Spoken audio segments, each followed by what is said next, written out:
in collaborazione con Consorzio Agrario Lombardo-Veneto. Fedeli alla terra. Il miglior grana padano lo trovate solo nel punto vendita del caseificio europeo a Bagnolo San Vito. Ed inoltre, a completare l'offerta del gusto, troverete carni suine, bovine e pollame provenienti dai nostri allevamenti garantiti. Caseificio europeo, meta ideale per palati esigenti, a Bagnolo San Vito.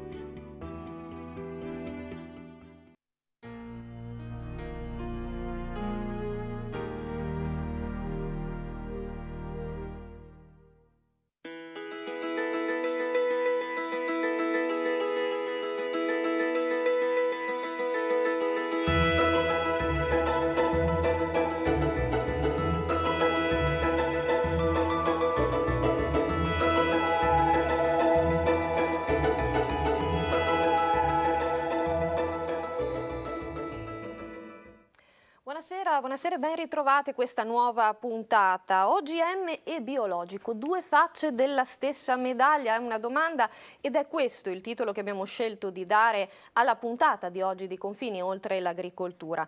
Due modi di coltivare tanto diversi eppure tanto vicini. Ne parliamo oggi con i nostri due ospiti. Abbiamo Riccardo Gorzoni, capo area del settore economico di Coldiretti Mantova, e Silvana Monastero, titolare del bioagriturismo e dell'azienda agricola Voyon di Ponti sul Mincio. Ecco, ne parleremo con loro. Noi ovviamente partiamo come sempre dal nostro servizio di copertina e questo servizio parla in particolare del dibattito che si è riacceso nelle ultime settimane, dello scambio di battute al vetriolo tra il ministro dell'ambiente Clini e il ministro dell'agricoltura Catania, proprio a proposito degli OGM, degli organismi geneticamente modificati. Ecco, dichiarazioni, quelle di Clini, lo vedremo insomma condivisibili o meno, sta di fatto che non hanno mancato di scatenare la reazione ovviamente delle associazioni degli agricoltori, tra cui appunto la Coldiretti. Facciamo il punto allora su quanto è successo nelle ultime settimane e poi andremo a scoprire da vicino se davvero gli OGM sono così cattivi. Andiamo a vedere il servizio. Due metodi opposti, due facce della stessa medaglia. OGM e agricoltura biologica non sono mai stati così vicini e allo stesso tempo così lontani. La questione, che va avanti tra alti e bassi dagli anni '80, è riesplosa pochi giorni fa con una dichiarazione del ministro dell'ambiente Corrado Clini, seriamente intenzionato a quanto pare a riaprire il dibattito. Ferma restando la posizione italiana in merito al divieto dell'impiego degli OGM in agricoltura, ha dichiarato: credo che sarebbe insensato continuare a tenere il freno alla ricerca. Sarebbe opportuna una seria e documentata riflessione, anche tenendo conto dell'evoluzione della ricerca e degli investimenti in questo settore a livello europeo e globale. Per il ministro è autolesionista che il nostro paese sia fuori da una sperimentazione che riguarda gli OGM in generale e non solo, ma tutto il settore delle biotecnologie, e che offre opportunità interessantissime in settori come quello energetico e farmaceutico. Senza gli OGM, ha concluso poi Clini, non avremmo avuto il grano duro, il pomodoro San Marzano e il riso Carnaroli. Gli OGM non c'entrano nulla con il Carnaroli. Come può dire una cosa del genere? Queste le prime reazioni degli agricoltori lombardi raccolte dalla Coldiretti. A differenza di quello che dichiara l'esponente del governo, l'ingegneria genetica e la transgenesi, sottolinea ancora l'organizzazione degli agricoltori, non c'entrano niente con il riso Carnaroli. Prima di parlare bisogna conoscere la differenza tra gli incroci e gli ibridi rispetto all'ingegneria genetica. Sull'altro fronte, intanto, c'è l'agricoltura biologica. Secondo l'Unione Europea, le due agricolture potrebbero coesistere attraverso la creazione di estesi compartimenti territoriali coltivati a OGM isolati da altri ad agricoltura biologica. Una soluzione praticabile, ma fino a che punto? Le api, ad esempio, possono andare a raccogliere il polline fino a più di 10 km di distanza, di conseguenza prendere il polline da piante OGM e poi impollinare piante biologiche. biologiche. Ciò porterebbe alla conseguenza di un'agricoltura biologica OGM, cioè la morte di fatto del biologico.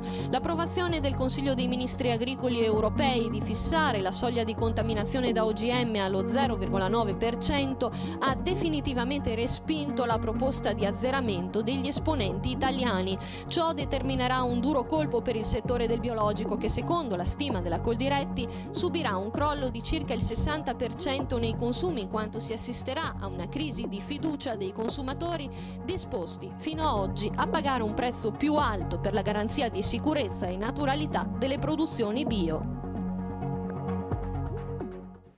Eccoci in studio. Allora, Borzoni, prima di tutto, che cosa sono gli OGM? Allora, gli OGM, tema di estrema attualità, diciamo che per poter spiegare effettivamente cosa sono gli OGM serve una lezione di genetica di una giornata.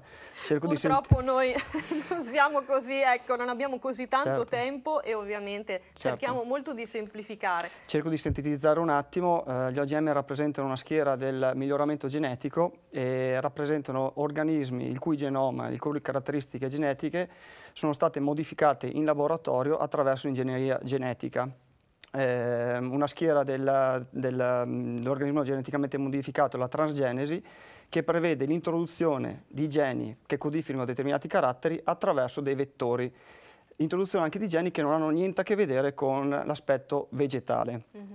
Quindi bisogna non confondere gli OGM con quello che avviene in natura, con quello che avviene spontaneamente, con gli incroci che si hanno quotidianamente nei nostri territori. Certo. Da qui mi ricollego al servizio che riso carnaroli, la cipolla rossa di Tropea non hanno niente a che vedere con gli organismi geneticamente modificati. Chiariamo questo aspetto, perché comunque è stata una parte molto contestata in queste ultime settimane, perché c'è stata questa affermazione, questa dichiarazione del ministro Clini, contestata a sua volta dallo stesso ministro Catania. È stato tirato in ballo una produzione, se non tipica, comunque importante per Mantova, che è il riso carnaroli. Voi che cosa dite in particolare su questo fronte?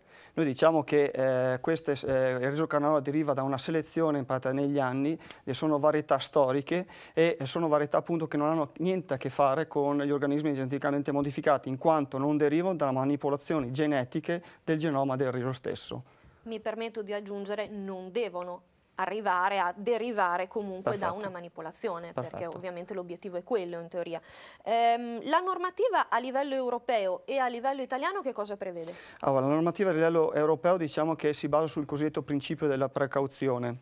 Esistono due direttive, una direttiva del 2001 che prevede, che codifica o meglio regola l'introduzione di organismi geneticamente modificati, e il regolamento 1829-1830 del 2003 che invece va a definire le regole per l'immissione in commercio di prodotti contenenti OGM.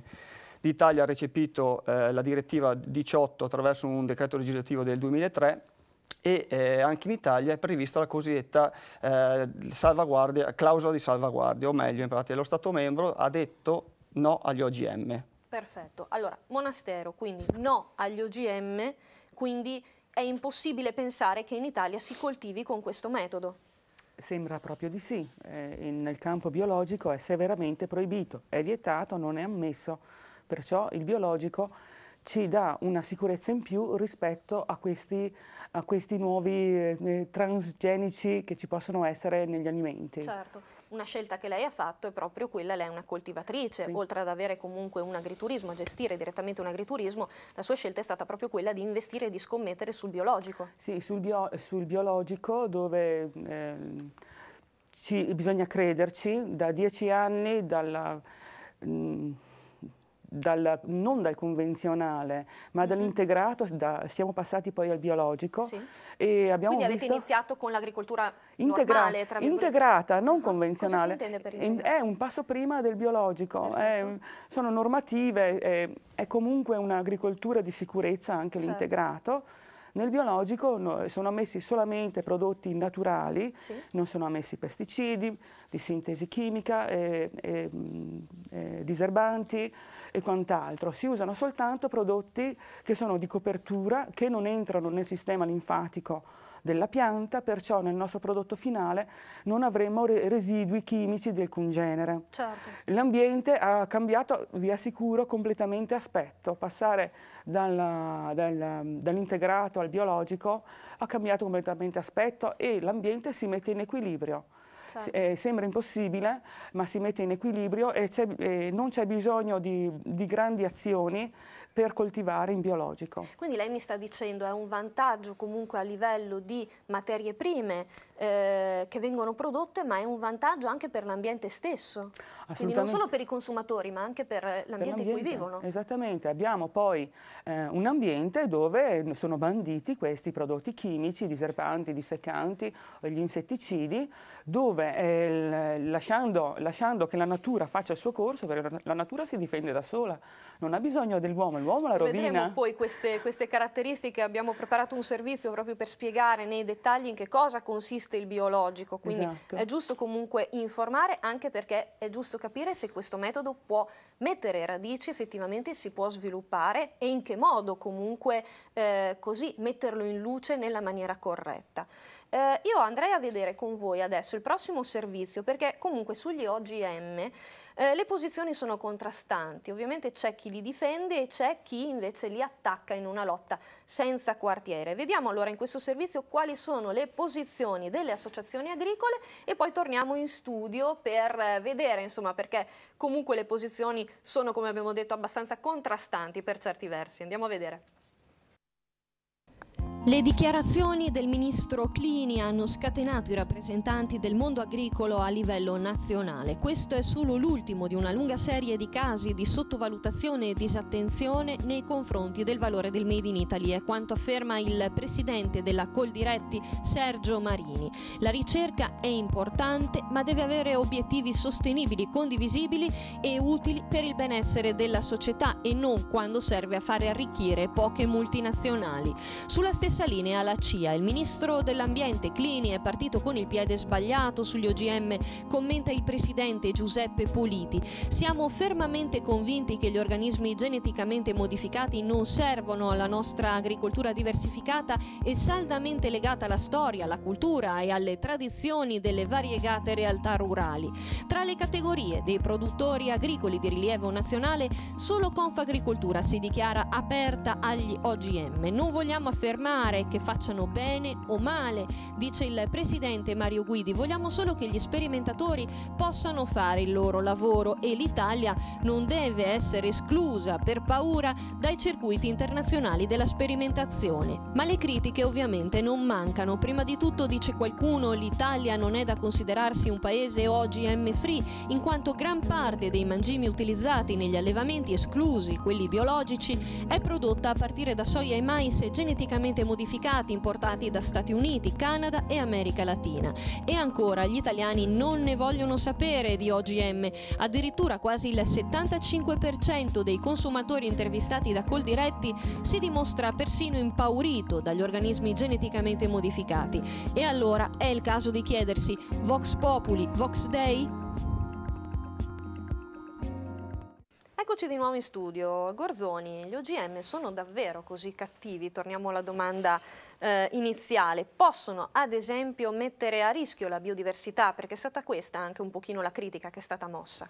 Sì, diciamo che gli OGM dovevano risolvere la soluzione cosiddetta win-win, ovvero dovevano risolvere la fame nel mondo, dovevano risolvere i redditi degli agricoltori, perché dovevano incrementare in pratica il reddito dell'agricoltore, e dovevano in qualche modo migliorare qualitativamente gli elementi nutrizionali in pratica dei nostri cibi, dei cibi che quotidianamente mangiamo. Insomma, avevano tante responsabilità. Avevano tante responsabilità. È anche vero che di queste tre responsabilità possiamo dire che i redditi degli agricoltori, laddove in pratica si sono insediati in pratica questi OGM in maniera massiva, non hanno avuto questi benefici, questi incrementi in pratica come si voleva.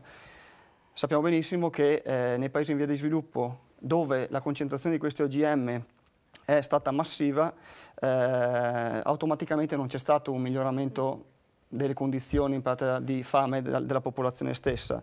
Va ricordato anche che molti OGM che vengono coltivati sono destinati all'alimentazione a settori no food, quindi produzione di biodiesel, produzione di bioetanolo, produzione di tessili e quant'altro.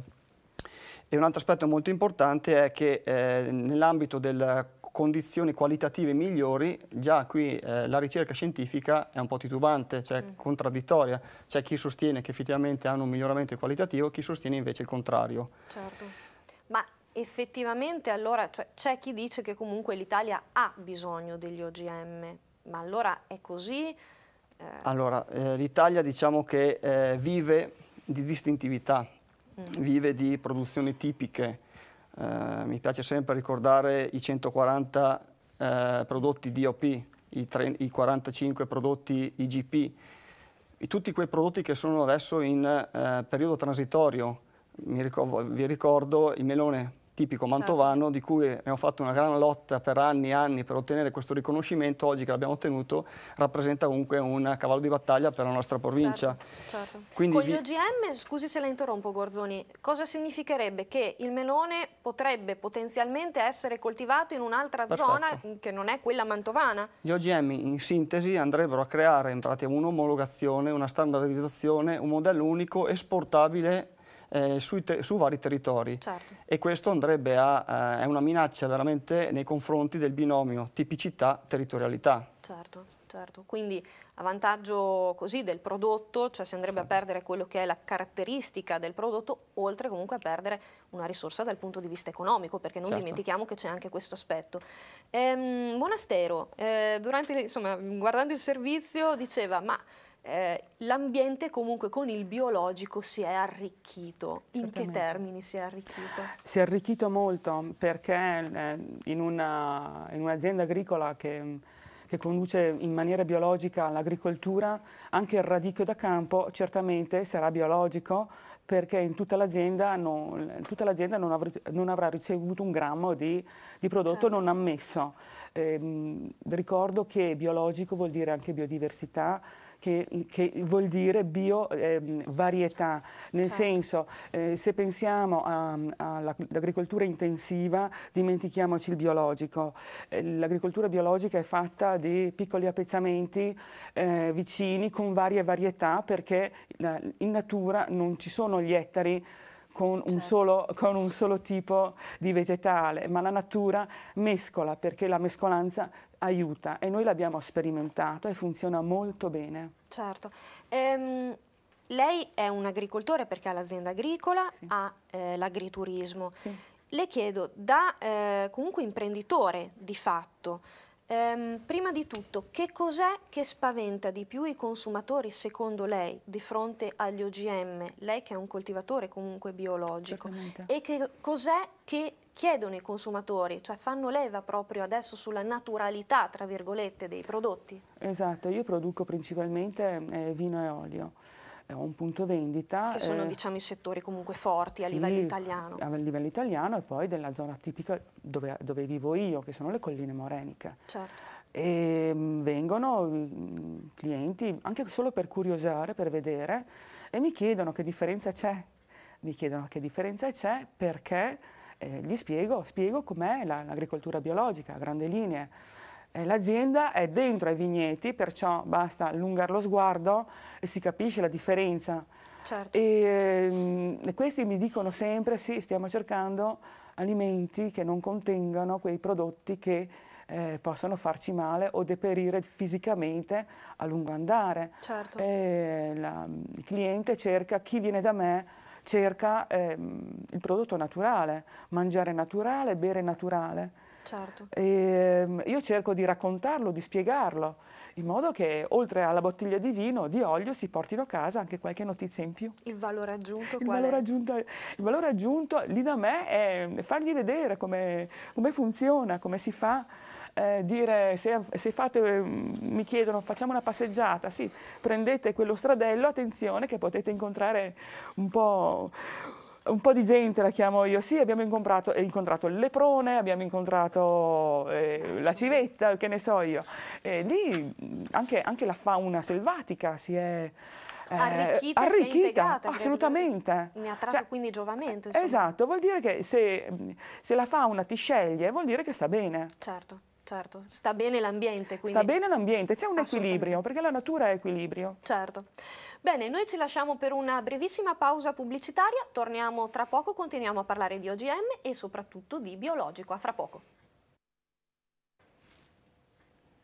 Eccoci di nuovo in studio, stiamo parlando di OGM, organismi geneticamente modificati, e di biologico, e allora chiederei subito alla mia gentilissima regia Luca Trentini e Claudio Rossetti di mandare in onda uno spot che è stato realizzato qualche anno fa per Greenpeace e che parla proprio di OGM. Andiamo a vedere.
Qua il nostro spot. Beh, ridevamo in studio perché insomma una cosa forse un po' enfatizzata, un po' forse sul violento, tra l'altro con queste citazioni cinematografiche, però insomma così, Monastero, lei che dice? Ci si può forse anche un pochino scherzare su, però sì. Di fatto c'è chi, una domanda che volevo farvi, dietro gli OGM si nascondono spesso delle espressioni che sono multinazionali piuttosto che monopolio.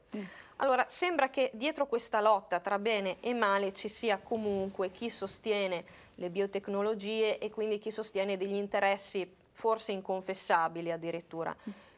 Chi invece combatte gli OGM ha degli interessi? No, lo fa proprio per passione e perché ci crede fino in fondo, ve lo assicuro. Siamo una sessantina di aziende in provincia di Mantova, certo. Attualmente certificate bio, che non sono aumentate ho dei dati Regione Lombardia, certo. 2005 e 2011, sì. Sono ufficiali, si trovano sul sito Regione Lombardia Agricoltura, sono diminuite dal 2005 al 2011, in totale le produttrici, sono aumentate le aziende che trasformano, certo. Cioè, vuol dire che c'è qualcosa che non va se non dilaga questo biologico, certo. O c'è malinformazione, e secondo me manca informazione su questo metodo di coltivazione, e altrimenti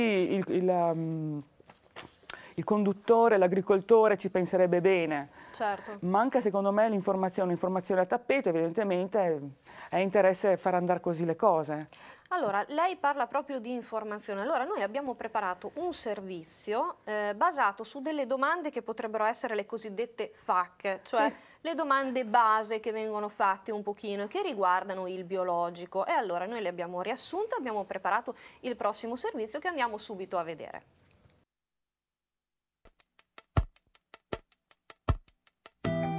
I prodotti biologici sono quelli ottenuti applicando i metodi dell'agricoltura biologica, cioè un sistema di produzione che consente di ottenere prodotti agricoli di origine vegetale e animale con tecniche che mettono al primo posto la salvaguardia della salute dell'uomo, dell'ambiente e il benessere animale. I I metodi di produzione biologica sono estremamente naturali perché si basano sull'uso di tecniche e di prodotti già presenti in natura ed ecosostenibili, escludendo quindi l'impiego di sostanze chimiche, OGM e manipolazioni genetiche su piante e animali. Il risultato è uno sviluppo dell'agricoltura più sostenibile a tutela del suolo, delle acque e della biodiversità.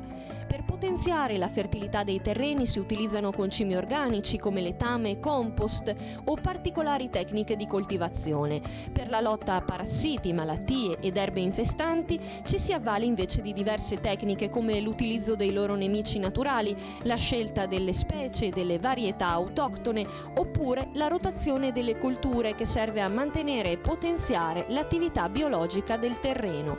Ma biologico è anche attenzione ai metodi di trasformazione degli alimenti affinché siano mantenute l'integrità biologica e le qualità essenziali del prodotto in tutte le varie fasi.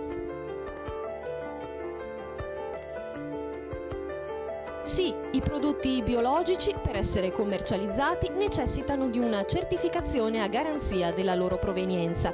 Tutte le aziende che intendono produrre, trasformare, etichettare, commercializzare ed importare prodotti biologici devono obbligatoriamente assoggettarsi a un sistema di controllo. Sono 1169 le imprese biologiche lombarde, mentre ammontano a circa 20.000 ettari le superfici agricole dedicate al biologico, vale a dire il 25% della superficie complessiva regionale e l'1,35% della superficie agricola biologica nazionale. Le aziende agricole impegnate a livello regionale nelle produzioni vegetali sono 657, con una netta prevalenza di cereali e foraggere e della vite. Le aziende zootecniche sono invece 146, con un'incidenza dei capi allevati con metodo biologico ancora contenuta rispetto agli allevamenti convenzionali. A Mantova le aziende biologiche sono 145, per un totale di 1555 ettari di superficie coltivata. Eccoci in studio. Monastero, lei che è una coltivatrice diretta, Sì. li aggiorniamo, facciamo il punto su questi dati? Allora, io mi sono scaricata dal sito della Regione Lombardia, sono dati ufficiali, Sì. l'elenco delle aziende che per qualche motivo sono biologiche. Io ho estrapolato per la provincia di Mantova. Certo.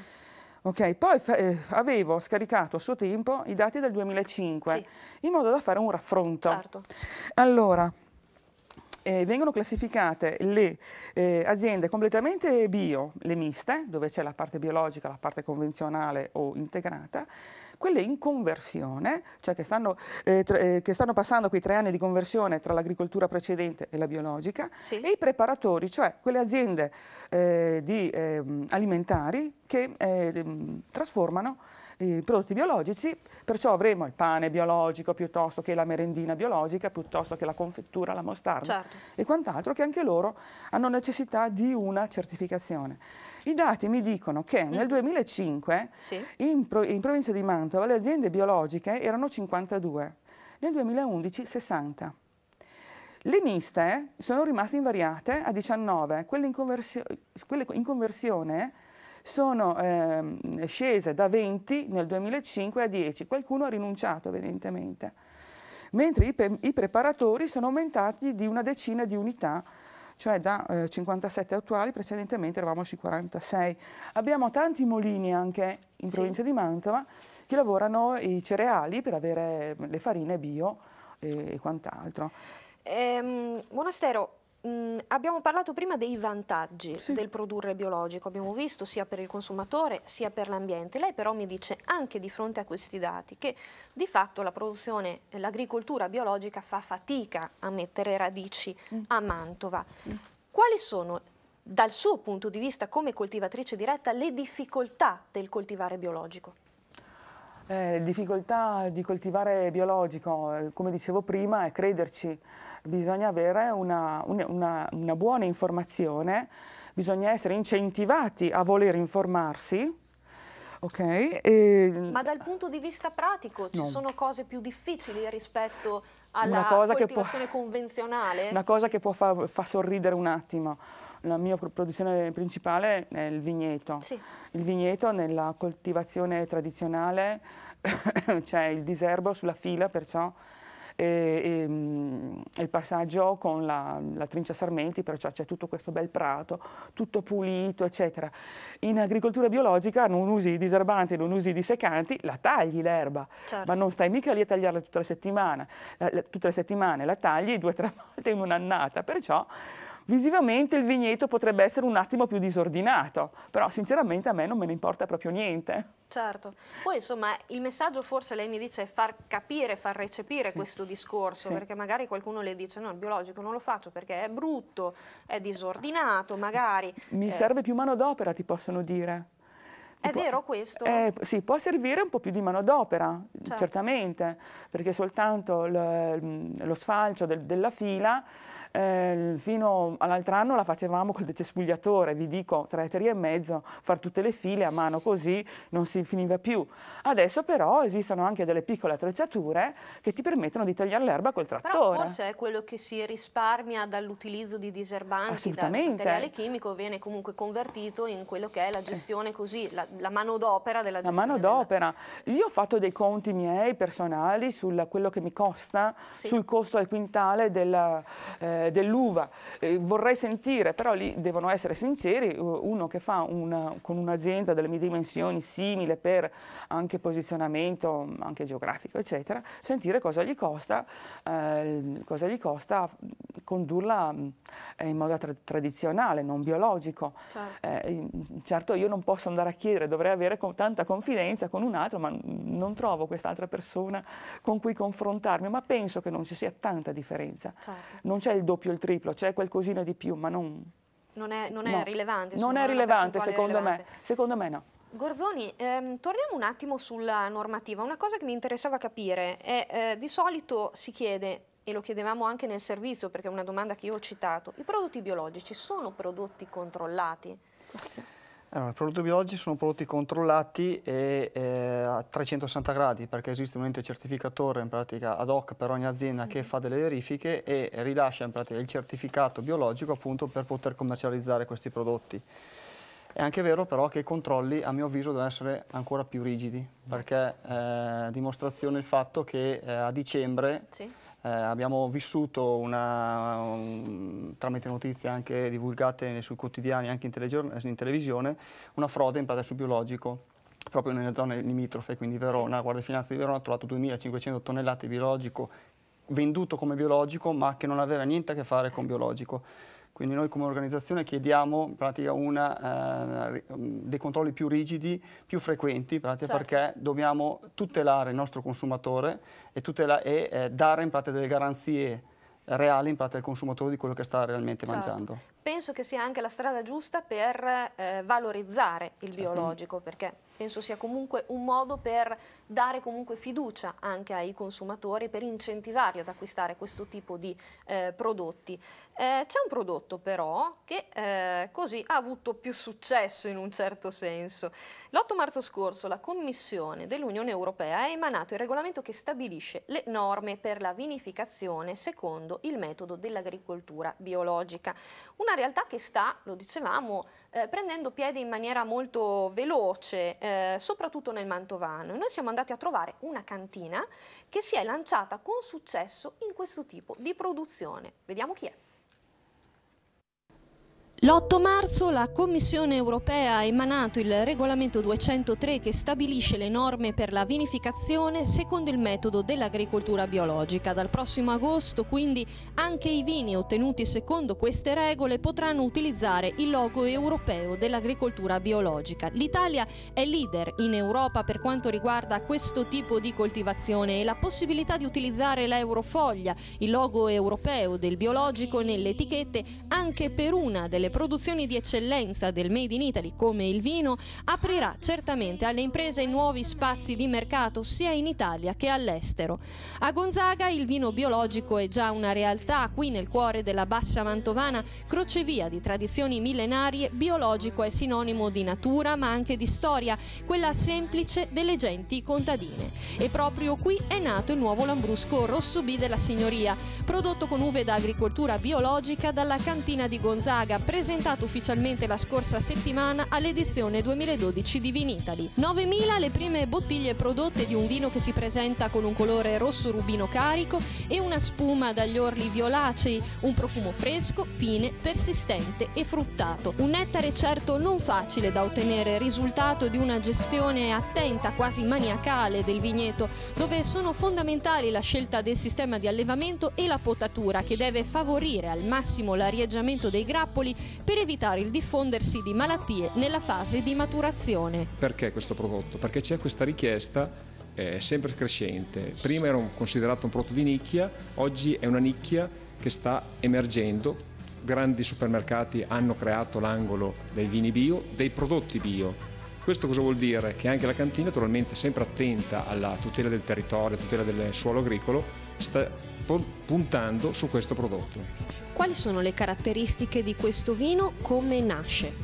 Naturalmente le caratteristiche di questo vino sono il fatto che occorre seguire un certo disciplinare, naturalmente disciplinare dei prodotti bio, per cui c'è un uso limitatissimo della solforosa, un uso limitatissimo nel campo anzi sono vietati tutti i prodotti a base chimica per quanto riguarda la coltivazione delle uve, e naturalmente questo dà origine a un prodotto che bisogna assaggiare per capirne queste differenze. C'è una novità che arriva dall'Europa, insomma c'è questo logo che è un po' il riconoscimento della produzione bio. Certo, la Comunità Europea si è adeguata alla viticoltura mondiale, che prima non considerava il vino bio ma considerava il prodotto, cioè l'uva, che era ottenuta da lotta seguendo appunto questa coltivazione biologica. Oggi la Comunità Europea ha regolamentato la produzione di vino bio e da agosto si potrà proprio scrivere in etichetta vino biologico. Questo è una cosa che mancava, che certamente darà una spinta a questi prodotti ottenuti con l'uva biologica. Insomma, un passo in avanti per questa cantina, ma per tantissime altre nel Mantovano. Questo ci tengo a precisarlo, anche la nostra ospite comunque sì, insomma è votata a questo tipo di produzione. Ecco. C'è una dichiarazione importante che è quella di De Castro, Presidente della Commissione Agricoltura del Parlamento Europeo, e lui dice: con l'introduzione del logo europeo abbiamo colmato un vuoto normativo che rischiava di creare fenomeni di distorsione della concorrenza rispetto ad altre realtà produttive che già godono di un regime di tutela normativa. Ecco, volevo capire da Gorzoni, quindi andiamo un pochino sul tecnico, quali vantaggi porterà in concreto questo logo, questo riconoscimento anche alla produzione mantovana magari, e poi si sta già pensando comunque di applicarlo ad altri tipi di produzione? Insomma, il futuro qual è di questo logo? Diciamo che essendo questo regolamento è codificato e quindi ci sono delle regole certe di come deve essere fatta la vinificazione, mentre prima si parlava di vino ottenuto da uve biologiche, adesso si parla di vino biologico, perché certo, tutta la vinificazione in pratica deve seguire delle procedure, tutta la filiera deve seguire delle procedure in pratica legate al biologico. Aspetto molto importante, non vorrei ripetere quello che ho detto in precedenza, è a questo punto però i controlli che devono essere chiari, certo, precisi in pratica e puntuali in pratica nei confronti di questi impianti di vinificazione. Ben venga comunque sia l'introduzione di questi regolamenti applicativi in pratica per i vari settori, anche perché forza nostra, la nostra volontà è quella che tutti i consumatori debbano sapere quello che mangiano. Certo. Ci deve essere un'etichettatura chiara, un'etichettatura trasparente, con indicazioni di tutti gli ingredienti che fanno parte e del processo anche produttivo che è stato ottenuto per ottenere quel tipo di alimento. Certo. Monastero, sentivamo, è così difficile come procedura, insomma, arrivare ad un prodotto biologico? Cioè, si diceva comunque, la cantina di Gonzaga diceva, beh, insomma, tutto sommato è una cosa che richiede un attimino più di cura, di impegno, perché comunque la vigna va seguita in un certo modo, va curata in un certo modo. Allora lì loro fanno l'ambrusco è di pianura, la loro zona è pianeggiante, forse ha qualche problema più di ristagno di umidità, che è questo certo, che fa la differenza rispetto alle colline dove è molto più ventilato. In realtà, almeno per quello che facciamo, che fa la mia cantina, dove da sempre sono stati ampiamente rispettate tutte le nuove normative alla quale sono andata a assistere alla presentazione per l'Italia a Siena, mese di febbraio, dove insomma sono rimasta molto delusa da questi termini europei. Io speravo in qualcosa di molto più severo, invece era un po' lasso. Ecco. Un po' lasso. Allora, il discorso. torniamo fra poco su questa cosa, su questa sua delusione sulla terminologia così europea. Ci lasciamo per una brevissima pausa pubblicitaria, torniamo fra poco per le conclusioni di questo dibattito su OGM e biologico. Eccoci di nuovo in studio, ben ritrovati, terza parte di Confini oltre l'agricoltura. Stiamo parlando di OGM e biologico e allora c'era la nostra ospite Monastero Silvana, titolare di un bioagriturismo e un'azienda agricola, che mi diceva ma un po' di delusione da questa presentazione a livello nazionale. Che cos'è che non le è piaciuto, che comunque non ritiene sufficiente forse? Sì, allora il nuovo regolamento sull'agricoltura biologica è uscito nel 2009. Sì. Vabbè, ci siamo adeguati tutti, abbiamo dovuto fare qualcosa di più del solito e da allora si è potuto etichettare, non so, farina biologica, olio biologico piuttosto che riso biologico. Il vino no, perché il vino subisce la vinificazione. Okay. Dal 2009, dalla vendemmia 2009, noi viticoltori stavamo aspettando il regolamento per il vino bio e sapevamo che c'erano delle difficoltà a livello europeo e sono state confermate. Sì.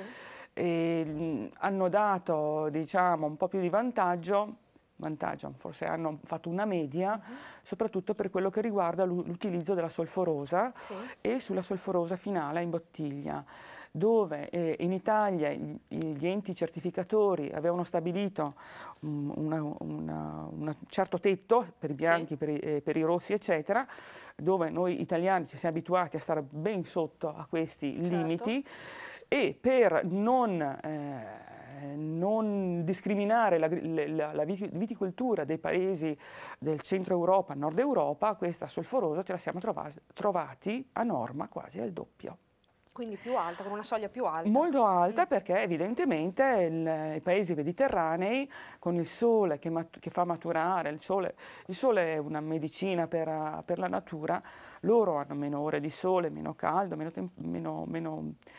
meno estate rispetto alla nostra, loro hanno bisogno di conservare i vini con più... Quindi diciamo che i parametri sono andati più a loro favore. Esatto, probabilmente, non so, il bacino mediterraneo, sono l'Italia, la Spagna, la Francia, la Grecia, sono rimasti un po', anche se sono andata a una riunione di presentazione, si diceva ma l'Italia, speriamo che lo faccia, dichiarerà che nei suoi vini terrà i tetti precedenti, che sono un 30% di meno, 35% di meno, che rispetto alla soglia fissata europea. Monastero, ci avviamo un pochino alle conclusioni di questo dibattito. Sul mercato adesso il biologico com'è posizionato? Io so che il biologico in generale, non parliamo di vino, di quello che faccio, in generale sta crescendo. Quindi a fronte comunque di una riduzione del numero delle imprese che si dedicano al biologico c'è comunque un aumento delle vendite di richiesta. Sto parlando a livello nazionale, europeo, mondiale. L'Italia è fra i primi 10 paesi come superficie nel mondo a livello biologico. Se dopo ci raffrontiamo con l'Australia, mi capite bene che l'Italia è piccolina, dovrebbero fare dei dati più assoluti, non così d'ordine generale. Comunque bisogna bisogna crederci e secondo me incentivarla, la produzione biologica, farla conoscere e sperare che altri agricoltori aderiscano a questo metodo. A questo tipo.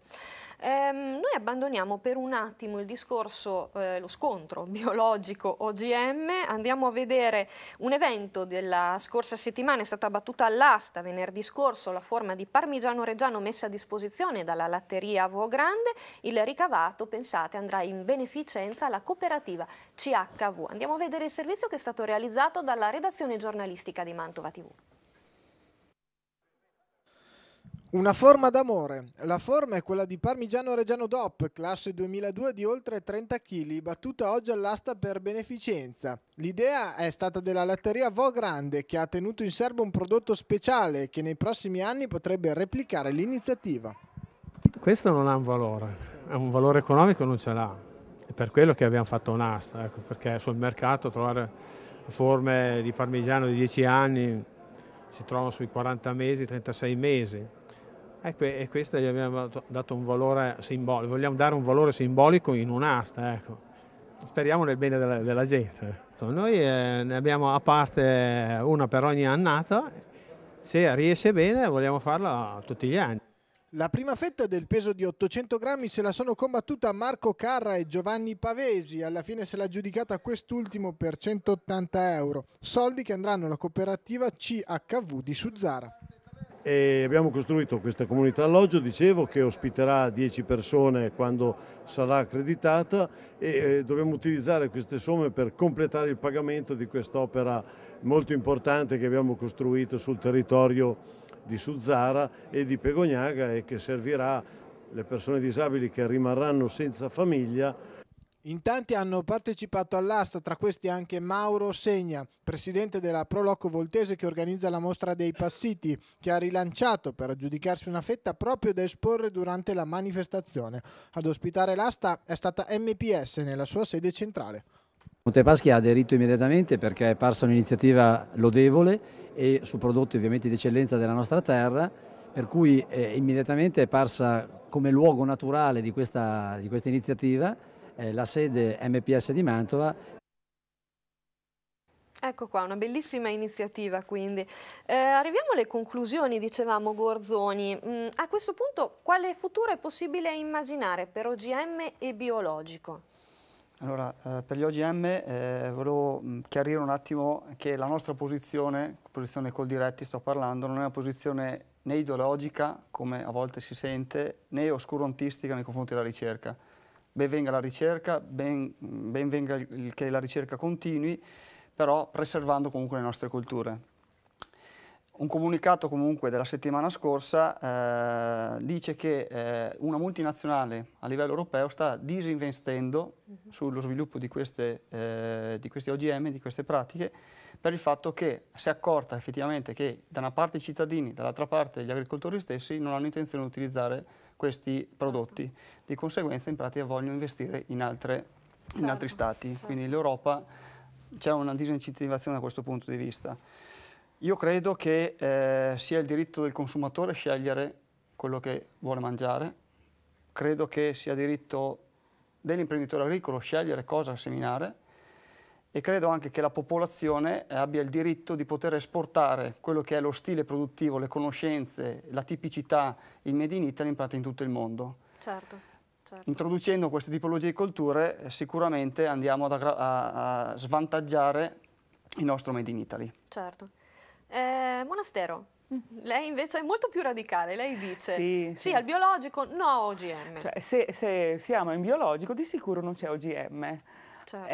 Evitiamo questa globalizzazione che ci sta facendo veramente del male, certo. Perché vuol dire avere tutto uguale dappertutto, ma il mondo e la natura non è tutto di uno stesso colore, ma fatta di mille sfumature, come l'agricoltura, come il cibo, come qualsiasi cosa. E comunque ricordiamo che dire no, come diceva Gorzoni, anche dire no agli OGM non significa dire no alla ricerca. Questa deve assolutamente proseguire. Assolutamente, facciamo ricerca con altri obiettivi. Certo. Cambiamo obiettivi. Certo. Noi andiamo a vedere adesso un altro servizio di un altro evento importante che c'è stato la scorsa settimana. Si tratta di una conferenza stampa che è stata organizzata proprio da Coldiretti perché è emergenza siccità. A lanciare l'allarme proprio l'organizzazione, la Coldiretti, che denuncia richieste d'acqua da parte degli agricoltori anticipate, pensate addirittura di un mese. Vediamo l'esito di questa conferenza stampa. Non ne vuol proprio sapere di piovere, a fine marzo siamo già in piena allerta siccità. Stamattina nella sede del BOMA della Coldiretti si è tenuto un incontro tra la Giunta e i presidenti dei consorzi di bonifica territoriali per fare il punto sull'emergenza idrica e pianificare le prossime determinanti mosse da prendere. I miracoli non li fa nessuno e sicuramente siamo in attesa delle piogge, sperando che ci siano. Ovviamente cerchiamo di gestire al meglio l'acqua che oggi abbiamo nel Garda. Il problema diventa che oggi noi abbiamo ancora una quantità d'acqua disponibile assolutamente positiva per il futuro, almeno per il futuro immediato. Poi speriamo anche nell'acqua del cielo. Il problema è che diversamente dagli altri anni che in genere iniziavano i primi di maggio, praticamente le richieste dell'acqua, quest'anno siamo già subissati di domande, quindi abbiamo già invasato la rete e per cercare di dare la possibilità con un mese di anticipo di dare l'acqua agli agricoltori, perché naturalmente le culture sono già in sofferenza, sia quelle culture specializzate, pomodori, così, ma veramente sono in sofferenza anche le prime semine del mais, anche il grano seminato quest'autunno, perché se ci ricordiamo è già da parecchio che non piove, dall'anno scorso praticamente. La situazione è estremamente grave, diceva Gorzoni prima, abbiamo l'acqua, cioè se tutto rimane così abbiamo l'acqua fino al 10 luglio, poi fine. Se non piove sì. Se non piove sì. Però hanno detto che piove sta settimana. Sì. Speriamo. Bene, noi passiamo alla nostra consueta rubrica Flash Agricoltura che racchiude tutte le notizie di quest'ultima settimana. Andiamo a vedere. In un incontro stampa andato in scena pochi giorni fa al Vinitaly di Verona, il commissario all'agricoltura dell'UE, Dacian Cioloș, si è dichiarato favorevole a ridiscutere la posizione adottata dal Consiglio dei Ministri dell'Unione Europea nel 2007 che prevedeva l'abolizione dei diritti d'impianto dei vigneti in nome di una liberalizzazione molto più ampia. Siamo pronti a fare la nostra parte per il mantenimento dei diritti oltre il 2015, ha risposto il Presidente della Commissione Agricoltura del Parlamento Europeo Paolo De Castro.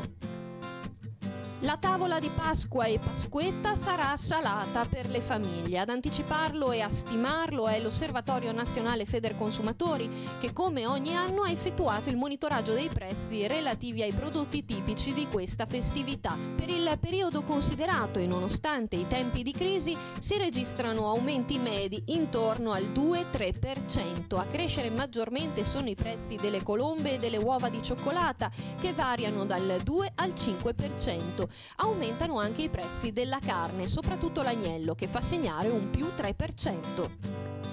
Con oltre 140.000 visitatori da 120 paesi in soli 4 giorni, l'edizione 2012 di Vinitaly ha battuto ogni record. La percentuale degli operatori stranieri è cresciuta ancora, superando il 35%.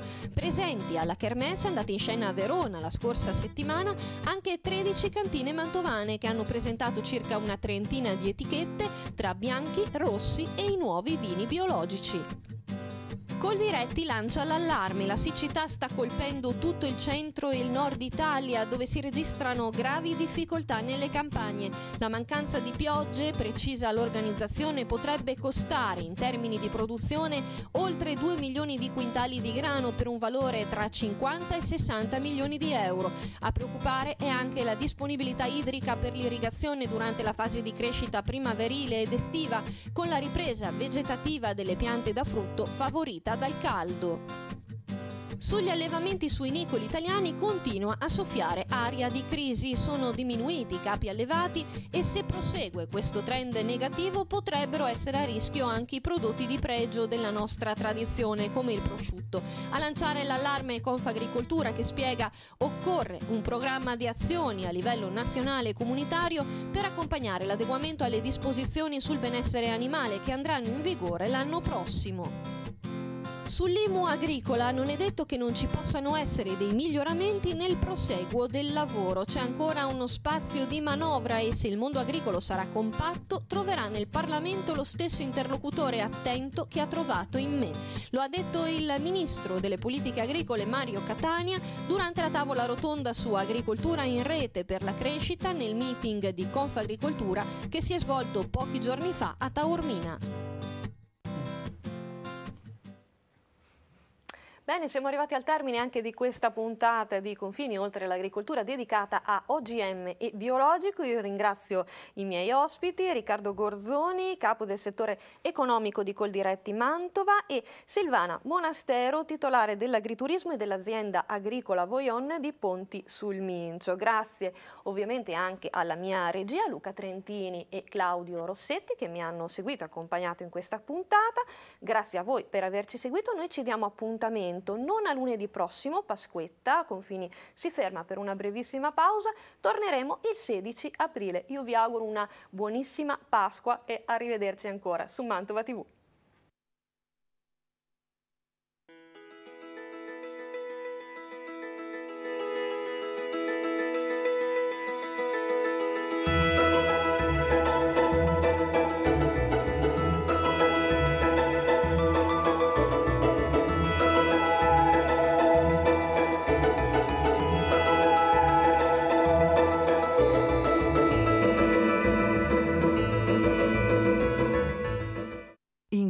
collaborazione con